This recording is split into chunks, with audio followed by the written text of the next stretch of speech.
Hello and welcome to another episode of the DVD Graveyard.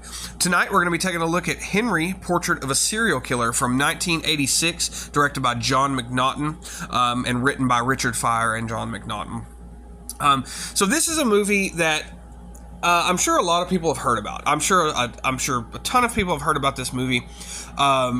I don't know about seeing it because I have a lot of friends who haven't seen it or people that I talk to that I know haven't seen it. So it's kind of I don't want to say a lesser known. It kind of is like it's sort of it's nothing like I don't know because so many movies are getting really popular now. Like Cannibal Holocaust is the first one that comes to mind. That I know a lot of people know about that film now. Cannibal Ferox, August Underground, the American Guinea Pig films, things like that are getting a lot more well-known and getting out there. But at the time when I first saw this movie, it was very uncommon. And I just happened to catch it one night on IFC channel. I remembered hearing about this movie a lot because I was always looking for just disturbing movies, violent movies, whatever have you. I was a messed up little teenager. I was probably in middle school around this time, so 2007, 2006, 2007, somewhere around in there. Much too young to be seeing any of these. And I never really saw this movie anywhere to purchase. Like, I was always going to Hastings, and that's what I would spend my allowances on. And anytime, I got a little bit of money, it was going towards movies.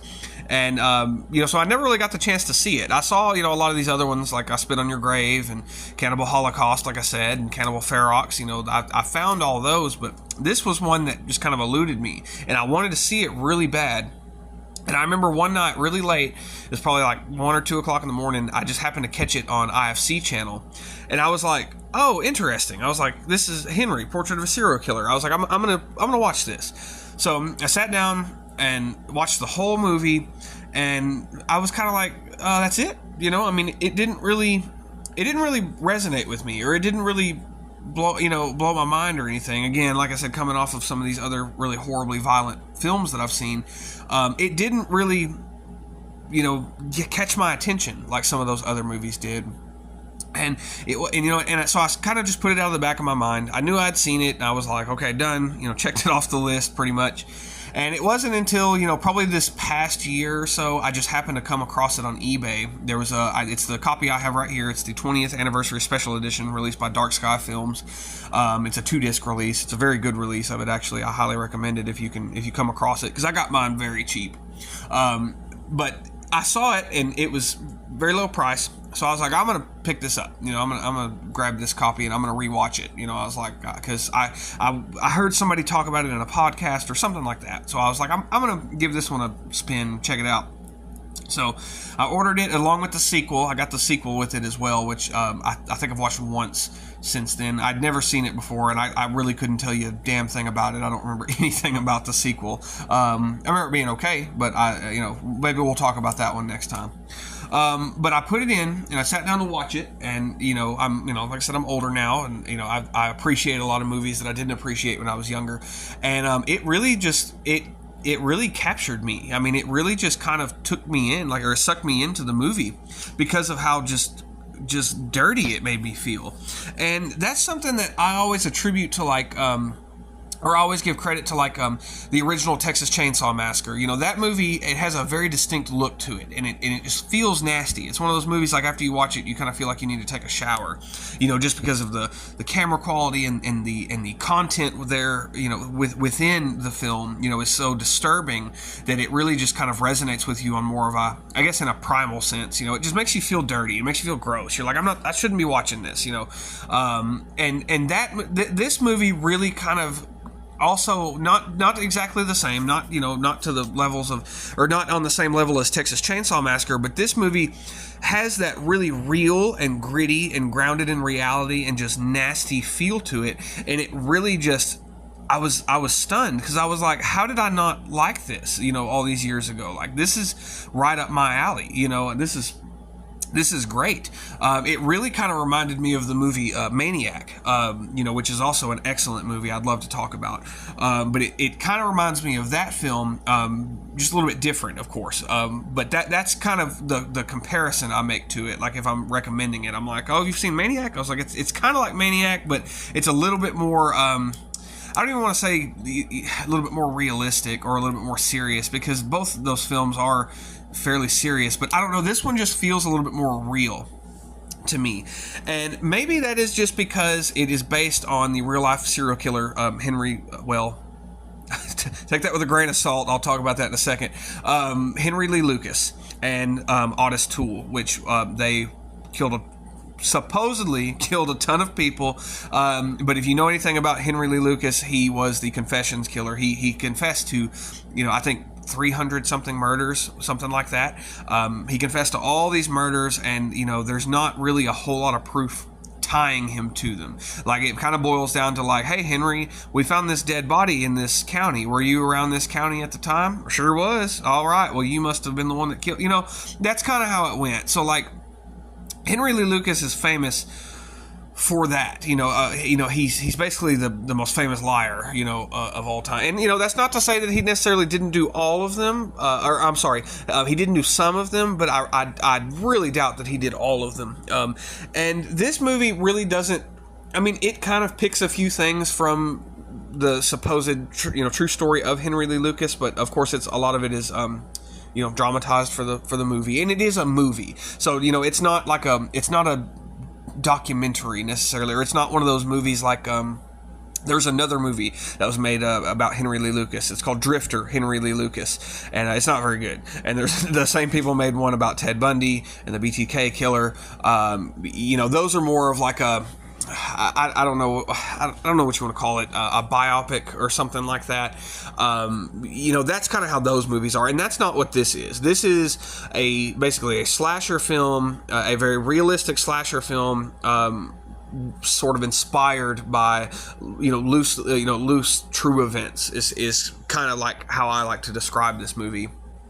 And it's just very gritty, it's very nasty, and if you're into stuff like that, I highly recommend it. Or if you want to, if you've been thinking about checking it out and you're not sure, and you like 80s kind of nasty, nasty gritty horror films. And let me be clear on this too, because I didn't really say this movie's not overly gory. Again, drawing that comparison to the original Texas Chainsaw Massacre, of course it's gorier than that, but it's not as, and that's probably why it didn't really blow me away like something like Cannibal Holocaust did, when I was younger, because that movie is very gory and that movie is very violent. But this movie is really not. It kind of more plays with the psychological aspect of everything. And like I said, we're gonna kind of get into that briefly. But if you don't want spoilers, because there are going to be some spoilers in this video, I do tend to just kind of break down the plot and kind of talk, or not break it down, but I kind of talk about everything that happens in the movie. Just consider this the short, prelude review, I guess. So if you've been wanting to watch it, go check it out now. If you don't care about spoilers, if you want to know, or if you've already seen it, then stick around, because we're going to kind of get into this now. So to start with, I'm going to read the plot synopsis off the back of this DVD that I have here. Like I said, this is the Dark Sky Films 20th Anniversary Edition. So this, on the very back, New York Post says, now this is a horror movie. And then on the front, Entertainment Weekly called it one of the 20 scariest movies of all time. So it got some pretty nasty reviews, and I think when this movie came out, it actually received an X rating, if I'm not mistaken, and then it ended up having to be really, it was able to be released just unrated, after so long, and played at a few film festivals, and it was just very shocking. And let me see. Another thing about this movie too, I meant to mention earlier, talking about how gritty and nasty it is. This film was shot on 16mm camera, or on a 16mm film, and it was shot in I think less than a month, if I'm not mistaken. So they shot it really quickly, and it just, I don't know. They did something great. John McNaughton did a great job on this. I've really not seen any of his other work, so I really couldn't tell you if this is typical of him or not. He's done a few other horror films, and a few other non-horror films, but I have not seen any of them. I kind of grazed through them, and I haven't seen a single one. So, but anyway, like I said, I'm going to kind of read the plot synopsis here. So, Michael Rooker, yes, Michael Rooker, the same guy from Guardians of the Galaxy, which I also tripped me out when I went to see that movie and saw him in there. I was like, that's Henry. This is his film debut, I believe, if I'm not mistaken. Michael Rooker is unforgettable as Henry, a soft-spoken loner with a cool exterior masking an inner rage that boils at blast furnace intensity. When fellow ex-con Otis invites Henry to move into his Chicago apartment, he becomes a willing participant in Henry's senseless, random killing sprees. Meanwhile, Otis's unsuspecting sister, Becky, played by Tracy Arnold, is smitten with Henry, whose broken childhood mirrors her own. Masterfully directed by John McNaughton, Henry Portrait of a Serial Killer is a chilling character study of a mass murderer that continues to shock and disturb 20 years after its debut. So that's a good plot synopsis. And I forgot to mention too just a second ago. I was going to say it, but I'll just say it now since I already said something about Michael Rooker and Tracy Arnold. Otis is played by Tom Towles, which you may know him from a lot of shit. He's been in a lot of stuff. The Night of the Living Dead remake. He was in that. He was in I can't remember. No, House of a Thousand Corpses. He was in, and he was also in Devil's Rejects. So he's, you've seen Tom Towles if you're a horror fan. He's a great actor, and he does great in this movie. And I actually think he won some kind of award for this movie, if I'm not mistaken. And this was kind of his, he'd been in several things prior, but I think this was kind of his breakout role. This is really what put him, kind of sent him out, you know what I mean? And kind of gave him that big career that he had, or, that was his jumping off point, I guess you could say.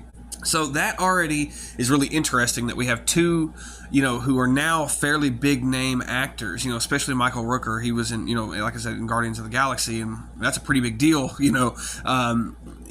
seeing him, in something like this, and then being in something that's, so well known and what, but I don't know, this movie's pretty well known now, I guess you could say, but anyway, I'll stop rambling and I'll kind of get into the movie. So we open up with the main titles, and we get this really spooky music.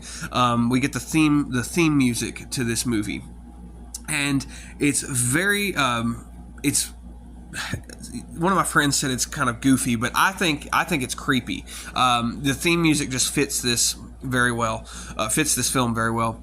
And after the opening titles are done, we get this shot of, there's basically a dead female in the grass, and she's laying there, and we're kind of pulling. There's a camera shot pulling out from this corpse laying in the grass. We get a couple more shots of some bodies just kind of laying around, and then we cut to a diner where Henry is inside, and that's where we first meet him. We meet Michael Rooker, and he pays for his food, and he buys some cigarettes, and he compliments the waitress, and he's very nice. He's a very nice guy. I think Michael Rooker does a fantastic job in this. He's just very complimentary of the woman. He's just like, that was really nice, thank you, blah blah blah, whatever. Very polite. He leaves, and then we cut back into the diner, and that's where we see the two bodies of the people that were in the diner in there, implying that Henry killed them. And of course, we hear the sounds in the, overall of this. We just hear the kind of these muffled sounds of a struggle going on and of a murder taking place. And so we get this, we cut to another shot as Henry drives off. We get to another shot. We're inside of a bathroom with a sink running. And of course, we hear more sounds of a struggle. We see another corpse. There's a bottle stuck in the female corpse's face. And, you can hear the phone ringing in the background. Very disturbing imagery. And then we see another corpse as Henry drives over a bridge, another corpse floating in a river. So it's kind of setting everything up and showing, things that he has done or has possibly done, which is really interesting because, again, I'll kind of talk about that a little bit more later, but a lot of things like that in this movie are just implied. There's a lot of implication in this movie, which I really appreciate. And again, we'll get into that. So we cut to Henry. He pulls up to a mall, and he's just kind of sitting outside in his car, and he's watching all these women, and he follows one of them home. She gets in her car, and he follows her home, and she gets out, and she's greeted by her husband, and I guess he's just like, oh, this ain't gonna work. this ain't gonna work out, I guess, because she's got a husband. I don't want him to kill me or whatever. And then, you know, he continues to drive around, and there's a hitchhiker, you know, standing on the side of the road as a female, and she's got a guitar case with her. So Henry stops, picks her up, the two drive off, and then the screen cuts to black. So then we cut to Tracy Arnold, which is Becky, you know, at the airport. And that's when we meet Otis, you know, which is her brother, and they played by Tom Tolles, and they start to kind of converse sort of about Becky's past relationship and kind of what she's doing or what she's been up to, and, you know, how long she's planning on staying there and all this other good stuff. And at first they really seem like very close siblings, like, you know, nothing creepy happens yet, but they seem like they're just kind of close, and they really do feel like siblings. Just the way that they're talking, their banter together, and just the way that they're bouncing off of each other is really good. Like I mean, all of the actors in this movie are doing a great job, but the dialogue between Becky and Otis in this scene is great, and it really sells the fact that this is her brother, that's his sister, so on and so forth. And so at this point, they drive back to Otis' apartment, and they're inside this shitty, nasty, gross-looking apartment. You know, this old Chicago. They're in Chicago, by the way, if I didn't mention. I think the plot synopsis said that. But they're in this just nasty old apartment. And, you know, Otis and Becky, they're sitting at the table, again, just kind of talking and bantering. And Otis just starts to make a few, like, kind of off sort of sexual remarks, but you don't really, like, excuse me. It still, like, from what he says, like, it still seems like it could possibly be harmless. Like, he's just joking around. Like, maybe they're really close. You know what I mean? Like, not in a nasty kind of way. They're just, you know, like he talks about how she previously used to. He was like, you know, you used to dance naked. You gonna dance naked still? Blah blah blah. You know, just stuff like that. You know, and it could just be construed to him. He's just picking on her. You know, and that's what he says. He's like, you know, I'm just picking on you. You know, whatever. So Henry comes home. And, you know, that's when we find out he lives here, too, with Otis. And he has the guitar case, which we saw earlier with the hitchhiker, which implies that he murdered the hitchhiker. We never see it, but, again, it's just implied. Very interesting. You know, I love how they do little stuff like that. And that's when Henry and Becky, they meet for the first time. And they just kind of, you know, Henry kind of talks about work and just kind of talks about how, you know, just random stuff, you know, just bullshitting. And he leaves. And then we see, you know, what Henry does for a living. He's basically in this house spraying pesticides.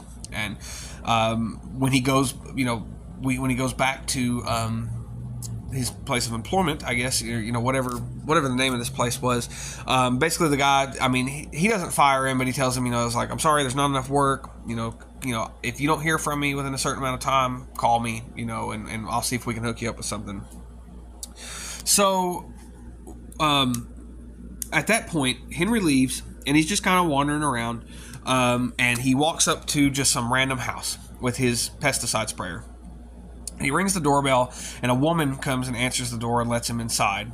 And this is a really neat scene too. Like this movie does this a lot, and I really like it because it's just very calm, and you know, there's not really any music going on at this part, but when she lets him in, as soon as she does, the music kind of goes sort of dark, starts playing the darker music, and we cut to the corpse of this woman laying in the house, and she's got a cord or something wrapped around her neck, and she's been strangled. And, you know, of course, we can hear the sounds of the struggle in the background and everything like that.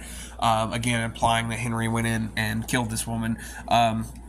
Which, again, another implication, which is really cool. I was just saying, I really like that. You know, I find that very interesting.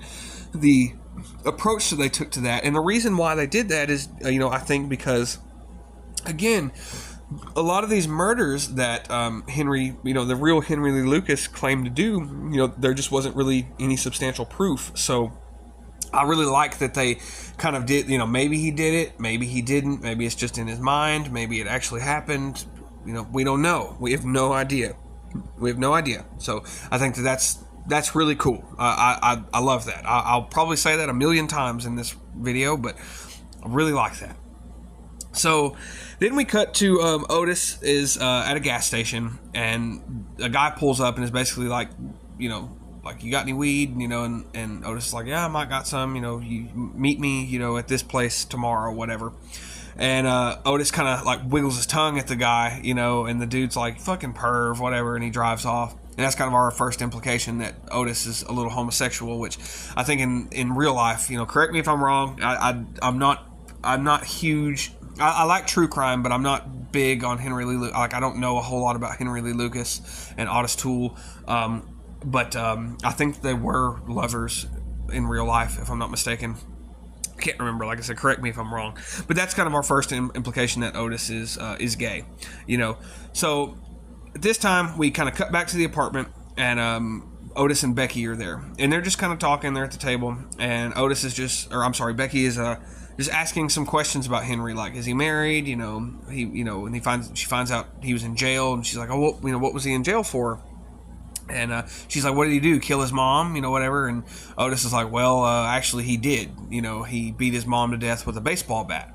You know, and she's like, oh shit. You know, that's crazy. And so Henry comes home and he kind of interrupts the conversation, and you know, he's like, don't tell Henry. You know, don't tell him I told you. You know, I don't. You know, he doesn't need to know this. Blah blah blah.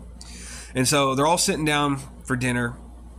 And Otis, you know, he says he has to go to work or he has to go do something, so he leaves. Then while they're sitting there, you know, after dinner and everything, you know, Becky's like, you know, you want to play cards? And Henry's sure, you know. And so they start playing cards, and they're just kind of sitting there, and Becky's, you know, kind of asking Henry about his life, and kind of he's talking about his past and everything. And then Becky comes out and basically tells this story about her father molesting her, and essentially, you know, that's kind of what was going on through her childhood, and Henry kind of relates to that, and that's when Becky finally just comes right out, and she's like, "Did you really kill your mom?" And he's, you know, Henry's like, you know, who told you that? And she's, you know, Otis told me. She told me that you beat her with a baseball bat. And Henry's like, well, Otis is wrong. I actually stabbed her to death. And then, you know, Henry kind of tells her about the murder. He goes into it, and he gets to the part where he states he killed her, and he says he shot her. And Becky's like, I thought you said you stabbed her, you know, and he's, you know, oh yeah, of course, I stabbed her, whatever, blah blah blah. And so that's kind of another implication that Henry is, you know, full of shit. You know, that's it's really cool. I really like, you know, the director doing stuff like that. And Otis kind of comes back in, and the two kind of just snap out of this little sort of conversational trance that they were in, and they were holding hands, you know. So this is where they're starting to kind of bond with each other and over this trauma and stuff. And so Otis comes back in, and he's just, you know, anything good on the TV, you know, after this really serious conversation that these two were having. And it's, you know, it's just kind of funny. And so then we kind of cut to just Becky just sort of milling about town. She's just kind of wandering around looking for a job. You know, she was, you know, that's what she's been saying this whole time. She's looking for a job and trying to make money and all this other stuff. And so she finds one. And this is another thing I'll say too, that there's a lot of these shots in this movie of just, you know, just the city life. Just, you know, you see the streets and everything like that of, you know, 1980s, you know, Chicago. And I love that. Like, it's like looking into, you know, a time capsule in a way. You know, you just see all this. It's just really cool, you know, to see the lights of the city and this town that they're in. I don't know if it's actually in Chicago or not. I doubt it, but I've never been to Chicago. I don't know what it looks like, but you know, that's where they're supposed to be. And it's just a really cool kind of. There's just a lot of really nice shots, and it just feels very 80s, but I really like that. But Becky comes back and says that she got her job, you know, she got a job as a shampoo girl at a salon. And at this point, they're back at the apartment, and Otis is like, you know, you like doing that better than dancing naked? And she's like, you know, okay, you know, yeah, I do. I didn't dance naked, blah blah blah. And he's, you know, and then he's like, you know, when are you going to dance naked for us, you know?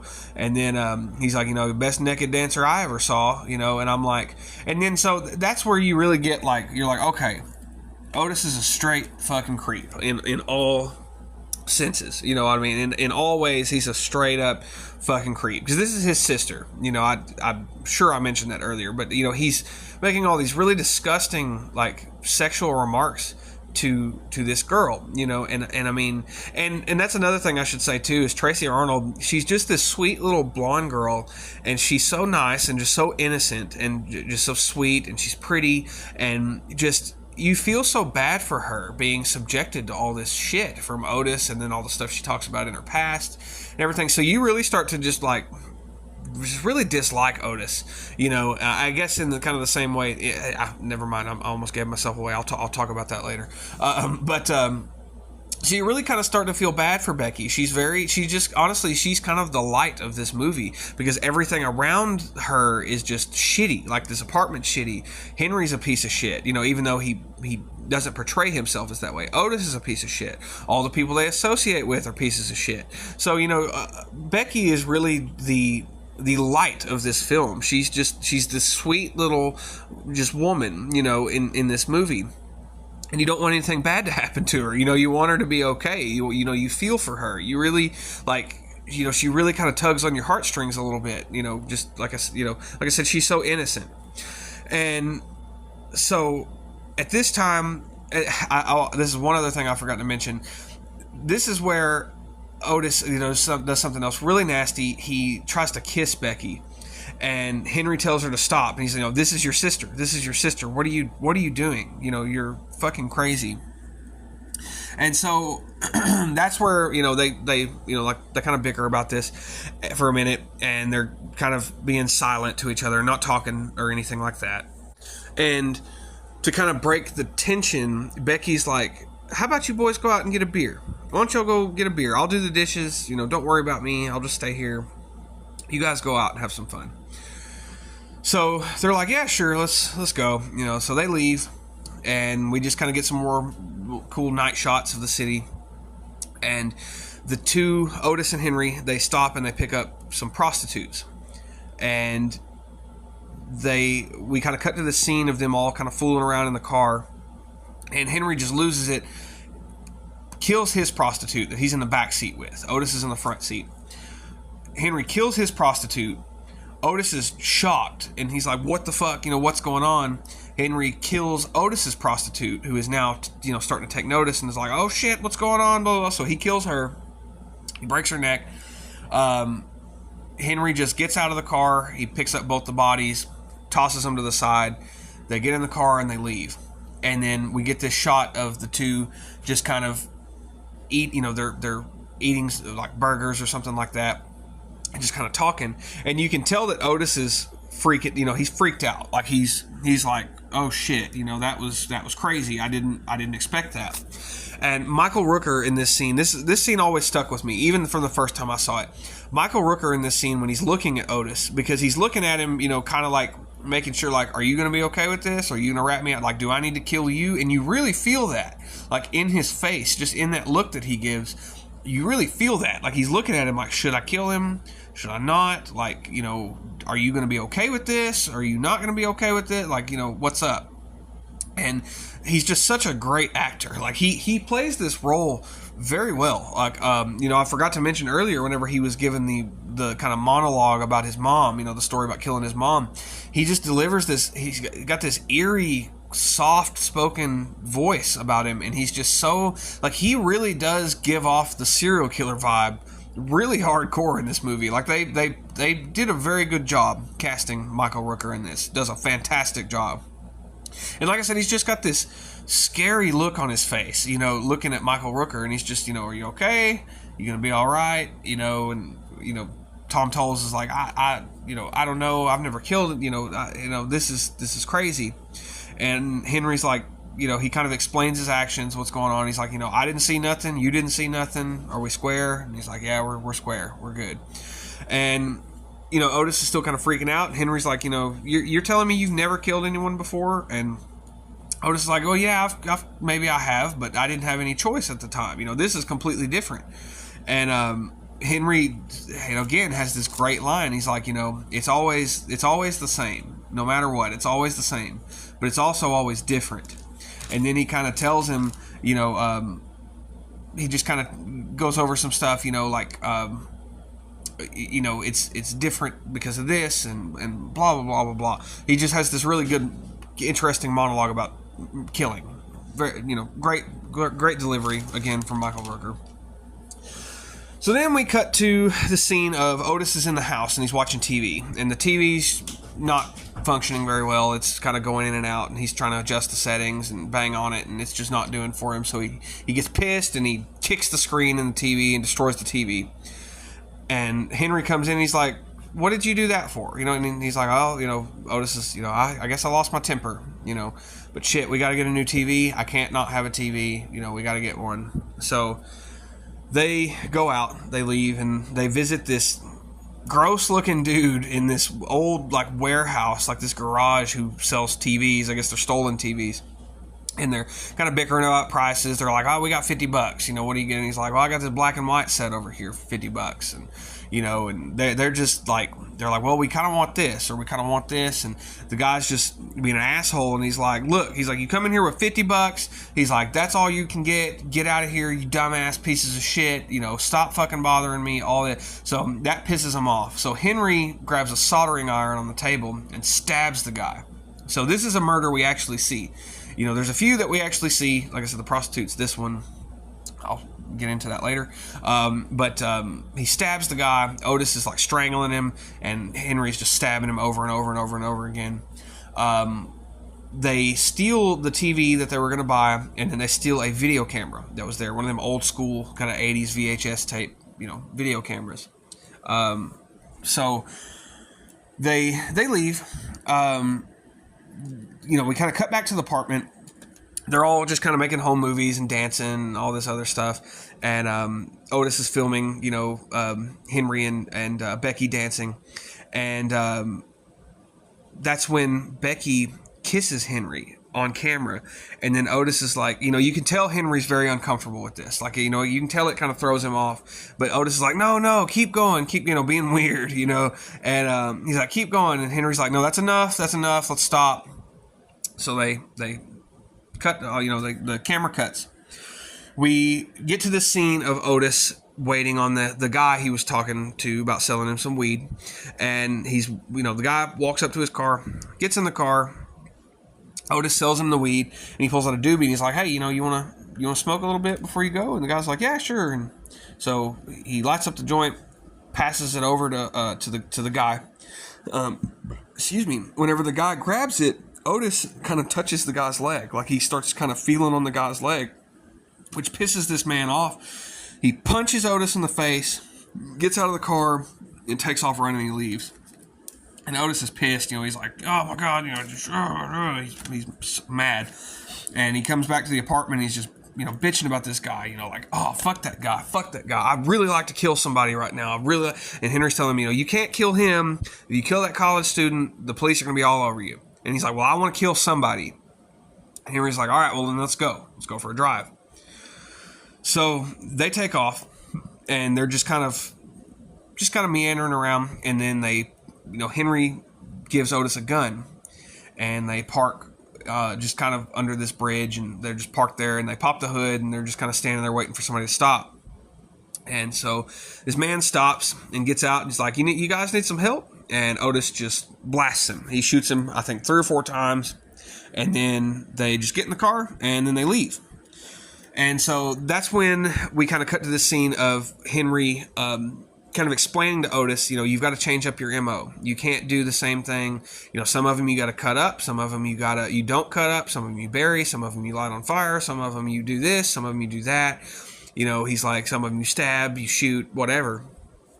And so, he's like, telling him, you can use the same gun, just don't use the same gun twice, kind of telling him, how to not get caught, which is, again, a great little monologue from Michael Rooker in this scene to Otis, or to Tom Tolles, who is playing Otis. I try not to use the actor names so much. I've been trying to use actual character names, because Anaconda Video, I just said J-Lo and Ice Cube and everything like this, and John Voight. So I'm trying to get better about that. But anyway, they're kind of just cruising around in this neighborhood just late at night. And we kind of focus in on this house. And you're like, oh shit, something bad's going to happen. And then immediately we cut to camera footage. So this is sort of like the found footage, essentially. And we're watching Henry and Otis there's a man, the husband is tied up in the floor, and Otis is, assaulting this woman. He's sitting there trying to strip her clothes off, and he's holding her down. And the couple's teenage son comes in. Henry beats the shit out of the kid and kills him. Then he stabs the father to death, and then Otis kills the woman, and then they leave. And that's when it kind of fades out, and we see that they're watching this tape. So, of what they filmed. So Otis is kind of starting to get a taste for it. And as soon as it ends, he rewinds it, and he's like, I want to see it again, And so that's when we kind of cut to a scene of Becky. She's in the hair salon. She's on the phone with what I'm presuming is her daughter. It's her child. We kind of get this. It's never flat out explained, I don't think. That I recall, but she has a child, and she's talking to her kid, and she's just the sweetest mom. She's so sweet. I miss you, honey. I love you. I can't wait to see you. I promise, things are going to get better. She's just sweetest mom, again, just making you feel, grow even more attached to Becky. You're like, something bad's going to happen to Becky, like something's going to go down with Becky. And, we cut to another scene where Henry and Otis are just kind of driving around. Otis ends up breaking the camera because he's kind of hanging out the window just filming these girls, and he hits like a sign or a post or something like that, and the camera breaks, and they have this big fight about it. And Henry's starting to get really annoyed with Otis, like for one reason or another, he's just really getting on his nerves. And he's like, he ends up getting out of the car, and they separate, and because Otis is just kind of blaming Henry for breaking the camera, and Henry's like, you shouldn't have been hanging your stupid fucking head out the window, and blah blah blah. And anyway, so we cut back to the apartment, and Becky and Henry are in there playing cards, and they're just kind of talking and bullshitting. And Becky basically tells Henry that she is planning to go back home. She wants to go back to live with her mother, with her child, and that she wants Henry to come with her. And Henry's just kind of like, I'll think about it. I'll think it over. How about we go out to dinner, and we'll kind of talk about it. And she's like, sure, yeah, we'll go out to dinner. And so they leave and kind of just mill about and all this. And, at this point, you're kind of thinking like, Henry's, he's really getting attached to her, and again, just making you kind of feel for these characters, even though Henry's a piece of shit, and you're scared, with Becky. Like every time she goes out with it, like you're scared because something's gonna happen, but you just don't know what, and you don't know when, and part of you wants to hope that nothing's gonna happen to Becky because Henry is kind of fond of her. That, I guess that's the word I'm looking for. So we come back to the apartment. Otis is passed out on the couch, and he's got the TV going, and the murder video is playing that they were watching. And they come in, and Henry just kind of on the sly goes over and kind of turns the TV off, takes the VHS tape out, and it's like, Otis is asleep. I guess we better go to bed. And that's when Becky tries to basically have sex with Henry. She kind of pulls him into her room, kind of starts taking off her clothes, kind of starts kissing on Henry, and you definitely get the vibe that Henry's very uncomfortable. He's kind of pulling away. He's like, I'm not really about this, and he's kind of putting his jacket on. He's very uncomfortable, and Otis kind of catches him, and so Henry just kind of, to get himself out of the situation, he's like, I've got to go. I got to go get some cigarettes. I'm gonna go. I got to go. I'm sorry. I'll be back. He's telling Becky, I'll be back. I promise. But I've got to go. I got to get out of the house and get some smokes or something. And so he leaves, and Otis is kind of giving this creepy sort of look to Becky, and you're like, I kind of know what's gonna happen here. And so Henry goes and gets his cigarettes. We're kind of following Henry in this moment. And he stops and he meets this woman with a dog on the street, and kind of pets the dog, and he's talking to the lady, and lady ends up walking off, and Henry's kind of watching her. He's staring at her, and he's like, you can see you can kind of feel he's thinking about it, but he doesn't do it. He doesn't follow her, and he does not murder her. He leaves. So I guess that's to imply like maybe he's kind of turning over a new leaf. Maybe he's not gonna. Maybe because of Becky, He's not going to kill this woman, or the other side of it is, why didn't he kill this woman? Why didn't he follow her? So it raises some interesting questions, but that's never really explained. That little instance, it's just kind of a one-off thing, and then it goes away. When we get back to the apartment, Otis is in the apartment and he is raping Becky. Like, he's straight up on top of her, raping her, and he's trying to strangle her. He's got like her shirt or something tied around her throat, and he's sitting there strangling her while he's trying to rape her. And Henry comes home and he catches him, and he starts beating the shit out of Otis. Like, he just starts wailing on him, and Otis kind of gets the better of him. He grabs a bottle and smashes it over Henry's face, and so he starts beating up on Henry.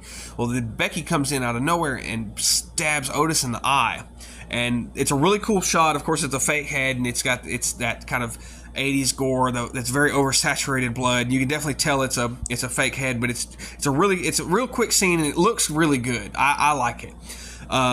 Becky stabs him in the eye, and Otis is freaking out. He's like, "Oh God!" And he's freaking out, and he's over in the corner, and there's blood coming out of his face. And honestly, that to me is probably the most. I don't know. I can't say. That's probably. I want to say it's the goriest scene, but it's really not, because there's a scene coming up that I would say is the goriest scene, because this is probably like the last 15 minutes or so of the movie, and that's really where everything is really starting to kind of hit a peak, and everything is just going full speed. Like, we're not, like, the movie is very, not really slow, but it's just, it kind of goes at a real steady kind of pace. Like, it never really picks up and just gets really kind of actiony and crazy. Like, it just kind of goes along at just a very steady pace, until kind of this ending part, kind of basically the part where Becky's being raped. That's kind of where it starts to really pick up. And that's when Henry just straight up kills Otis. He stabs him. And so after Otis is dead, he kind of goes over to sort of console Becky, but at the same time he's shaking her, and he's like, "Stop, you gotta stop, let me think about this, let me think." And Becky's, what are we gonna do, Henry's like, let me think, And so they kind of just sit there for a moment. Becky's crying. Like I said, she's losing her shit, and Henry just gets up, grabs Otis, and drags him into the bathroom, and he starts to dismember him. And this is, like I said earlier, or just a second ago, this is probably the goriest scene of the movie, because he cuts Otis's head off. We see the severed head. We see him taking it off and putting it into a bag. And so then we kind of cut, and it looks great, like I said. Very disturbing, just kind of how nonchalant he does it. The pair leave the apartment. We see him leaving with a big suitcase, which we are assuming has Otis's remains in it, because he's, kind of struggling with it. They get in the car, and they drive and throw the suitcase over the bridge into the water. And then they just take off. They leave. And Becky's in shock. And Henry's just nonchalant as ever. You want to listen to the radio? What do you want to do? You want to go do something? Whatever. And Becky's just, what are we going to do? What are we going to do? This is crazy, And Henry's like, well, my sister has a ranch. We could go stay with her, for a little while. And then, we could get, we could send for your daughter, after all is said and done. And we're going to be fine. Everything's going to be fine. And Becky just kind of breaks down. She's, I love you, Henry. And Henry, I guess I love you too. Just very kind of, it's probably the first time he's ever heard that, and probably the first time he's ever said that to anyone, because of his, how he grew up and everything. So you can definitely tell that he's kind of uncomfortable with the situation. So anyway, they pull up to a motel. It's night now, I should say. And this is where we get the iconic shot from the poster of Henry staring in the mirror, just kind of staring at himself in the kind of tank top, the white, kind of wife beater thing, just staring at himself in the mirror. And he comes out, and Becky's just kind of playing around on that guitar. And they're just she's kind of just trying to talk to Henry casually, like a girlfriend would. And Henry's like, we need to go to bed. And she's okay, and so anyway, we cut to the next morning. Henry is back at the same mirror, and he's shaving his face. And then he goes out to the car, but he's by himself. He's alone. And you're like, oh shit, something happened to Becky. Again, we don't know what exactly, and it's still not confirmed necessarily. Maybe, at this point, you're like, maybe she's still at the hotel. Maybe he's just leaving without her. Maybe he's just bailing on her. Well, then he pulls over on the side of the road, and gets out, opens up the trunk, and pulls out a bloody briefcase. And you're like, okay, now I know. Now we know what's going on. And he just sits this briefcase on the side of the road, and the whole time, this is a really great shot, but the whole time the camera is just zooming in on this briefcase, because it's a little bit kind of obscured by the car, but it's zooming in on this briefcase. Henry gets back in the car, drives off, and it just zooms in on this briefcase. It's just going in and going in and going in, and you just see the gore on the side of it, and it just lingers on that. And then we get the creepy music kind of come in, and then we fade to black, and then we get the credits. And that, to me, is probably, I don't want to say the best ending ever, because it's really not, but that is such a great ending to this film. I mean, I don't think that they could have ended this film any better. Perfect way to cap this off, because again, you don't really know, was this Becky, we don't really know even if Becky was real, to be honest with you. Like, it's never really, I mean, I'm assuming she is. But all of this stuff, like all the murders, everything, all of this stuff, it all could be said that it didn't even happen, and that's very fascinating to me, especially going back on a second watch and really kind of analyzing it like this. You're like, shit, man, like that's crazy. And like, just kind of the more you look into this movie, the more you kind of think about it, and the more things you realize about it. And it's just such a damn good movie, and it's fairly short. It's only an hour and 22 minutes, so it's a pretty short watch if you get the chance to check it out. But if you're a fan of films like the original Texas Chainsaw Massacre, Maniac, Christmas Evil is another one that it kind of reminded me of. Those kind of movies, just the kind of almost like a character study type film, or a biopic or something, or not a biopic, I'm sorry. I guess character study is definitely more of the term I should use. But if you're into that kind of stuff, you will very much enjoy this movie, especially if you're a fan of the 80s genre of horror, and you're a fan of psychological films. This is a great one to watch. I highly recommend it. Like I said, if you had asked me years ago what I thought of it, I'd be like, it's all right, it's not great, but like, if you ask me now, definitely a very, very great, I don't want to call it a slasher movie, I'm going to call it a serial killer movie, but probably one of my favorite serial killer movies of all time. I mean, it's just fantastic. I still wouldn't top this over Maniac. I prefer Maniac, personally, but this is definitely a good one, and it definitely sits up there with films like that, with some of the great films of the 80s, because this is great. It's absolutely fantastic movie. Like I said earlier in my review, there is a sequel to this, Henry 2. I've watched it once since I had it, because I didn't even know that I knew that there was a sequel, but I had never seen it before, and I didn't really know anything about it. I can say Michael Rooker does not return as Henry, which is saddening. From what I remember, I think Henry 2 was all right, but it was nowhere near as powerful as the first film. This movie is so strong, and like I said, it just leaves you with this just nasty, disgusting feeling after you're finished. Like I said, you feel like you need to take a shower after you're done watching this, and the whole time you're watching it, you're like, I shouldn't be watching this is nasty, you know what I mean? But it's, in that sense, it's such a great film. I highly recommend it. Can't recommend it enough. If you get the chance, pick up this DVD copy, or I'm sure there's a better release out by now. I still buy DVDs because I don't give a shit. They're cheap sometimes, and I can get good-ass movies, that I've been wanting for a long time for really cheap. And this is one of those, for sure. So, but it is 2 disc. It has a really good little documentary on it, and it actually has a small documentary about Henry Lee Lucas on it, kind of talking about the actual Henry Lee Lucas. And then, of course, there are some deleted scenes. But highly recommend it. Can't recommend it enough. Definitely check it out. Henry, Portrait of a Serial Killer from 1982. This is the 20th anniversary special edition. I don't know if I said that a second ago. Definitely check this one out. So anyway, until next time, stay tuned for another episode of the DVD Graveyard, and I hope you enjoyed. Good night.